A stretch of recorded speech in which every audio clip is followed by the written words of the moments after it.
Ok, franchement, posez-vous 2 minutes avec moi, on va regarder une scène ensemble. Imaginez-la. Elle a l'air complètement banale à première vue, mais en réalité, elle en dit long sur notre époque. Imaginez-vous rentrer dans une salle de conférence, elle est pleine à craquer, ok, tous les sièges sont pris, mais vraiment absolument tous, hein, il n'y a vraiment pas de place vide. Il y a des milliers de professionnels qui sont là et tout le monde dans cet espace-là veut désespérément se faire remarquer. Tout le monde veut attirer l'attention ou décrocher un contrat. Pour être sûr d'être vu, il y a quelqu'un qui a décidé d'avoir une idée brillante, c'est de porter une veste jaune fluo. Alors sur le papier, c'est super, hein. Ça flash, ça attire l'œil immédiatement, c'est cool. Sauf que en fait, il se rend compte que son voisin, il a eu exactement la même idée. Et puis en fait, le voisin du voisin, lui aussi, il a eu la même idée. Du coup, imaginez un peu le tableau. Une armée de poussins dans une pièce, une masse jaune aveuglante et uniforme. Quand j'étais gamine, j'ai eu la brillante idée de demander à mes parents de m'offrir un poussin. Voilà, donc bon, cette envie a été assouvie, hein, mes parents m'ont offert ce poussin, et en fait très rapidement j'ai très vite regretté, vraiment, dès les premières 10 minutes à la maison, ça y est c'est bon, je savais que j'avais fait le mauvais coup là, je pensais vraiment là, j'étais face à ma responsabilité en me disant, ah mince, je vais devoir maintenant composer avec ce poussin qui piaille, qui cherche désespérément sa maman, mais je ne suis pas sa maman. Vous verrez que c'est un lien avec ce que je vais vous raconter par la suite, vous allez comprendre. Et franchement, ce poussin, je me rappelle, il était devenu insupportable. On n'entendait que lui. Et tellement qu'on n'entendait que lui, à la fin, bah moi j'avais qu'une seule envie, c'était de plus jamais le revoir. Et ben en réalité, je pense que vous l'aurez compris, c'est exactement ce qui se passe avec les personnes qui portent tous le même uniforme sur les réseaux sociaux. Ok ? Plus on en ajoute, plus cette masse, elle devient un bloc indissociable. Ça en fait presque mal aux yeux, quoi. On n'a plus du tout envie. Moi, je sais que quand je me balade sur les réseaux et que je scrolle, d'ailleurs maintenant, pour moi, Instagram est devenu un outil uniquement pour le travail. J'y passe pas de temps pour scroller et pour aller voir ce qui se fait ailleurs, parce qu'en fait, c'est toujours la même chose. Vous passez d'une slide à une autre, vous passez d'un réel à un autre, vous vous rendez compte que tout le monde dit la même chose. Donc, c'est aveuglant et au final, personne ne se démarque. Personne ne détache son identité et ça en devient un égrégore, vraiment. Pour moi, personnellement, ça m'affaiblit beaucoup, ça me fatigue. C'est la métaphore parfaite de la visibilité aujourd'hui sur les réseaux sociaux. Donc on peut avoir la conviction profonde d'être unique, de bien faire les choses, alors qu'en réalité on a activé exactement les mêmes codes de survie que son voisin, et sur le moment bah, c'est rassurant, c'est confortable, et paradoxalement c'est exactement le même comportement qui vous rend totalement invisible. Même fatigant, voilà, on va être honnête. Et c'est précisément ce piège qui est redoutable et que je veux aborder avec vous aujourd'hui. J'aimerais qu'on dise adieu aux règles toutes faites, ok ? Mon but ici, c'est pas de faire de la motivation pour le principe de motiver, mais c'est de vous offrir un vrai choc en fait de lucidité. D'ailleurs, n'hésitez pas à me dire en commentaire si vous êtes en accord et si vous aussi vous avez l'impression de passer de slide en slide, de réel en réel et de voir exactement la même chose à chaque fois. Donc, je veux vous parler d'une crise silencieuse que j'observe chez beaucoup de femmes entrepreneurs que j'accompagne, mais aussi chez les hommes, qui touche en réalité tout le monde, hein, le clonage mental et la perte d'identité stratégique. Ça touche tous les corps, même les métiers qui ne sont pas en lien avec l'accompagnement, ou voilà, ça peut être un comptable, ça peut être... voilà, donc tout le monde fait pareil sur les réseaux aujourd'hui. Ce phénomène, il est très pernicieux parce qu'il se déguise souvent sous les traits d'un professionnalisme, le fameux mythe du travail bien fait. Pour comprendre comment on en arrive à s'effacer soi-même, il faut d'abord regarder le mécanisme invisible du clonage. Pourquoi, malgré des heures de travail acharnées, tous les projets sur les réseaux, ils finissent tous par se ressembler. Tout le monde utilise les mêmes angles, les mêmes mots, en étant pourtant convaincu de sortir du lot. C'est pas un manque d'intelligence, soyons très clairs ici, d'accord ? Ça n'a rien à voir avec ça. C'est, je dirais, un problème de cadre interne. Face à un marché complètement saturé, le réflexe humain, c'est de regarder ce qui a marché et de copier. Pourquoi ? Parce que, tout simplement, copier, ça donne l'illusion de contrôler le risque. Alors, d'un point de vue purement business, on pourrait me rétorquer que faire des études de marché, surveiller la concurrence et s'adapter aux tendances, c'est la définition même du bon sens. Tous les experts en marketing vous diront d'aller dans cette direction. Alors pourquoi est-ce que je vous parle d'auto-sabotage ? La réponse, elle se trouve dans une réalité cognitive et dans la mécanique de notre cerveau. Il faut savoir que notre cerveau, c'est une machine qui est conçue pour économiser l'énergie. Pour y parvenir, il filtre impitoyablement tout ce qui se ressemble, et aussi tout ce qui est habituel ou répétitif. Donc, il zappe le décor, tout simplement, et le cerveau ne s'arrête que sur la distinction et sur le contraste. Inévitablement, si vous calquez votre modèle sur les meilleures pratiques du marché, vous envoyez un signal de similarité qui est massif. Le cerveau de la personne en face, il faut bien comprendre qu'elle classe immédiatement votre information dans la case « déjà vu, aucun danger, aucun intérêt ». Voilà, pour moi, c'est banal. L'information, elle est filtrée, elle est classée, et elle est tout de suite oubliée. Donc écoutez-moi bien, le marché ne récompense pas la sécurité, il récompense votre lisibilité. En cherchant à copier, certaines personnes, elles tombent dans ce que j'appelle la zone grise, ou plutôt la zone boueuse. Ouais, la zone boueuse, je pense que c'est beaucoup plus imagé. Vous voyez, je sais pas si vous avez déjà marché dans de la boue avec des bottes où ça colle et ça glisse en même temps, c'est instable en fait. Rien que le nom, moi personnellement, zone boueuse, ça me donne pas envie d'y aller, ça me donne pas envie de rester, et personnellement, je m'éclate pas dans mon business en y restant là. C'est un espace qui est aussi effrayant, parce que là, vous devez vous démarquer, vous y arrivez pas, vous parvenez pas, comme je dis, vous êtes en train de glisser, et vous devenez en fait remplaçable, vous devenez négociable à la baisse, et complètement oubliable aussi. En réalité, vous devenez qu'une pâle copie légèrement plus pâle que votre voisin. Pourtant, dans cette zone boueuse, les entrepreneurs, ils travaillent comme des fous. Moi, je le vois... c'est ceux qui publient le plus, sur les réseaux en non-stop, ils tournent 15 fois le même réel, ils font des sites internet, et en fait, au bout du compte, il n'y a rien qui se passe, il n'y a pas de clients, il n'y a pas de valeur ajoutée. C'est ce que j'appelle le syndrome du tapis roulant, vous voyez. On court, on transpire, mais au final, en fait, il n'y a rien qui se passe. On n'avance même pas d'un centimètre. Alors, comment enrayer ce clonage et faire différemment ? Moi, je dirais que là, dans un premier temps, il faut vraiment s'attaquer à la racine, notre point d'origine mentale. Ok, c'est l'endroit à partir duquel nous prenons nos décisions. Dans cet espace, j'oppose deux structures psychologiques. Il y a la structure de l'exécutante et celle de la patronne. Je vais commencer à préciser un terme, le terme patronne, ok, comme ça va être plus compréhensible pour vous. Ici, ça n'a rien à voir avec le fait d'avoir des employés ou une grande entreprise, ok, c'est purement une posture, une architecture qui est mentale, ok. L'exécutante, elle est loin d'être incompétente. Elle est souvent très intelligente, très brillante, elle travaille dur, mais elle construit toujours, c'est systématique, quand je commence à discuter avec elle, je vois qu'elle construit toujours son action en réaction au marché. Sa première question qui arrive systématiquement, quand je lui demande « Attends, mais qu'est-ce que tu te poses toi comme question avant de te lancer ?» Elle me dit « Qu'est-ce qui fonctionne en ce moment ? Qu'est-ce que je peux aller regarder chez le voisin ? Et qu'est-ce que les gens y veulent ?» Elle capte l'information extérieure et elle l'ajuste finalement.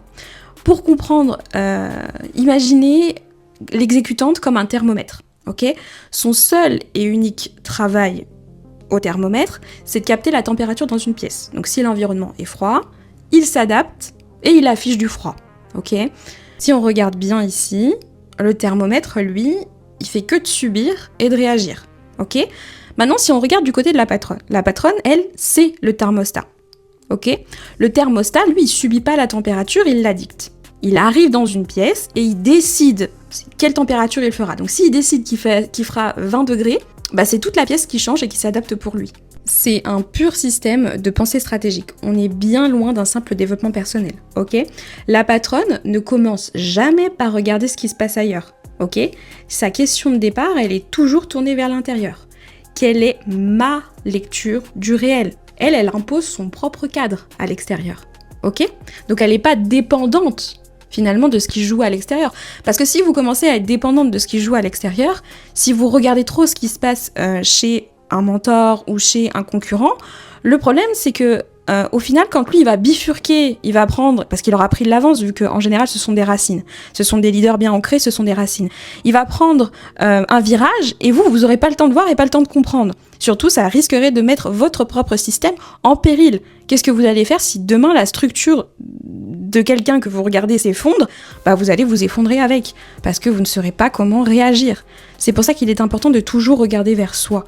Voilà, ça, c'est vraiment un point que j'avais envie de clarifier avec vous. On va prendre un exemple concret. Imaginez un consultant qui, lui, représente le thermomètre. Donc lui, il arrive chez un client. Il regarde les méthodes à la mode. Et il propose un atelier d'intelligence collective. Voilà, ça, c'est un classique. Tout le monde fait ça. Un consultant thermostat, lui, ce qu'il va proposer, c'est un diagnostic qui est différent. Ok ? Donc il va dire, ma lecture de votre entreprise, c'est que vous tolérez le chaos, mon système consiste à imposer d'abord de la rigueur, même si c'est impopulaire, et j'ai envie de vous dire, surtout si ça l'est. Donc il installe sa propre vérité, sans chercher à plaire. Vous voyez la différence entre les deux ? Vous voyez la différence de posture ? On pourrait craindre qu'en ignorant les codes habituels du marché, on prenne des risques d'être perçu comme déconnecté. C'est une peur qui est fréquente, je la vois chez tout le monde en fait. Pourtant, imposer sa propre température, c'est précisément ce qui va attirer les clients, grâce à ce que j'appelle la gravité stratégique. On croit souvent à tort que pour être vu, il faut crier plus fort, ou adopter une attitude marketing qui est très agressive. On voit parfois des entrepreneurs qui adoptent une posture, moi je dirais un peu de char d'assaut, de bazooka. On les voit dans les stories, hein. On sent que c'est surjoué, c'est pas naturel, et franchement ça donne pas envie. Vraiment, ça donne pas envie parce que c'est... Il y a quelque chose qui sonne faux. Voilà.